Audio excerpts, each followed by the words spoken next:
certainly didn't expect to find myself in this position a year ago. January 16, 2007, Barack Obama, then a freshman senator from Illinois, released this video. I've been struck by how hungry we all are for a different kind of politics. He announced by video and caught everybody by surprise. Including Hillary Clinton. She let Obama get ahead of her. She then had to play catch-up.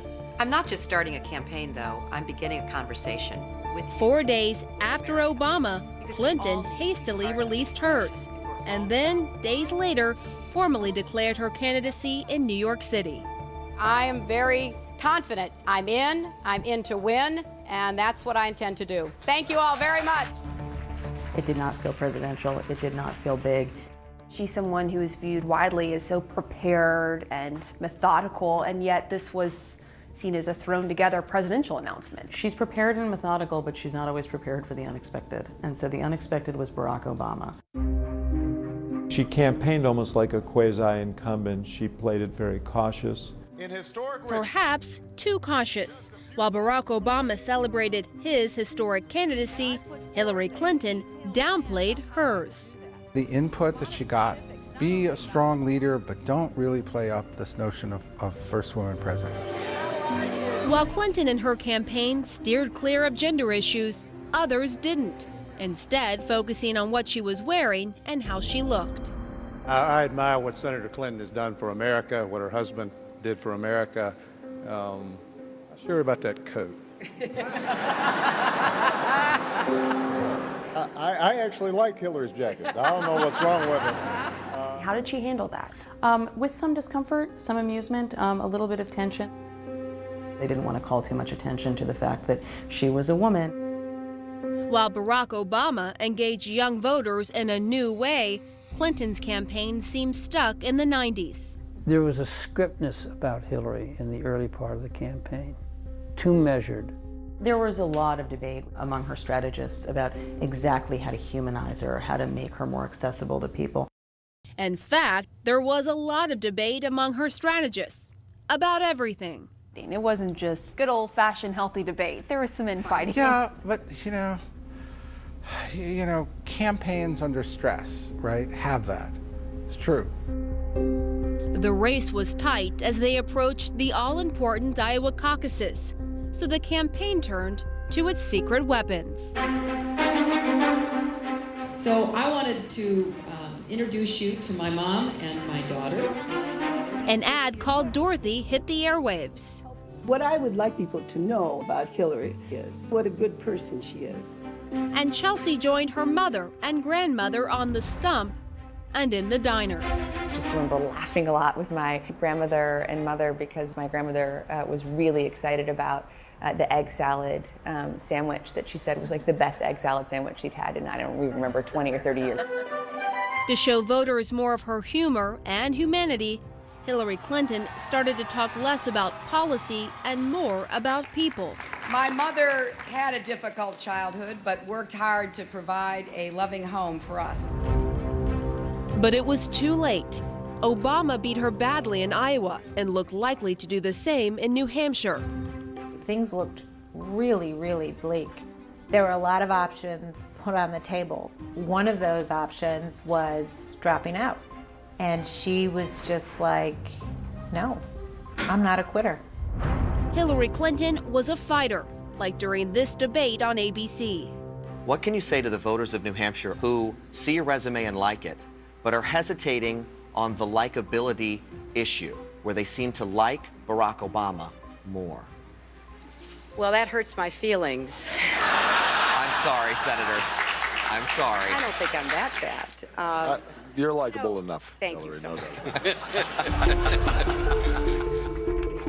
The turning point came on January 7th at a local diner in Portsmouth, New Hampshire.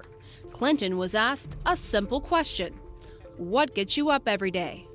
This is very personal for me. It's not just political, it's not just public. I see what's happening, and we have to reverse it.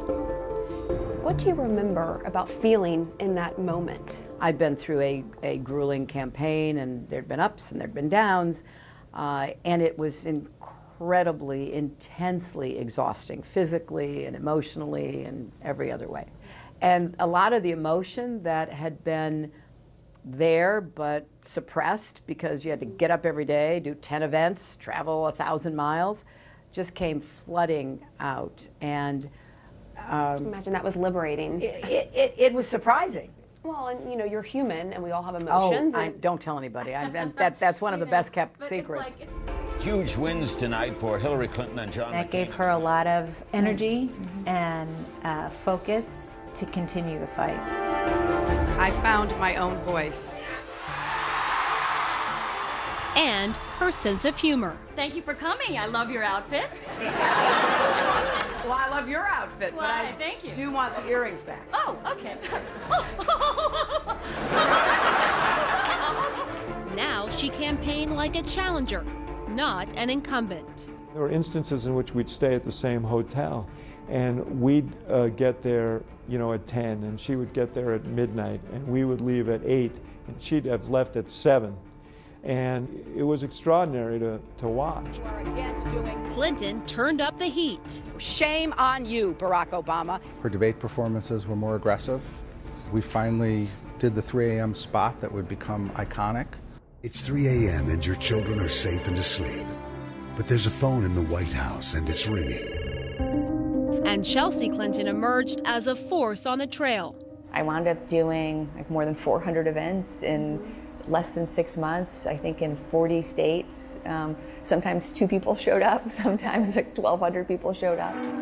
Some called it the Chelsea effect. Whenever she appeared, the gap between her mother and Obama seemed to shrink. I need to go tell anyone and everyone who may have an iota of interest in listening to me why I'm so passionately supporting my mom as a daughter, as a Democrat, as an American. I think she'll be more than the voice of change. The tide slowly started to turn, but there was not enough time to catch up. June 3rd, 2008, the last day of Democratic primaries. Clinton took South Dakota. I will be the Democratic nominee. But Obama won enough delegates to clinch the nomination. It was over. Hillary Clinton responded with the speech of a lifetime. Although we weren't able to shatter that highest, hardest glass ceiling this time, thanks to you, it's got about 18 million cracks in it. I was so proud of how just graceful and gracious she was, and how full of gratitude she was for everyone who was in that old post office building, who had supported her, and the 18 million people that she talked about who had put cracks in the glass ceiling. Hillary Clinton's race for the White House was over, but more surprises were still to come.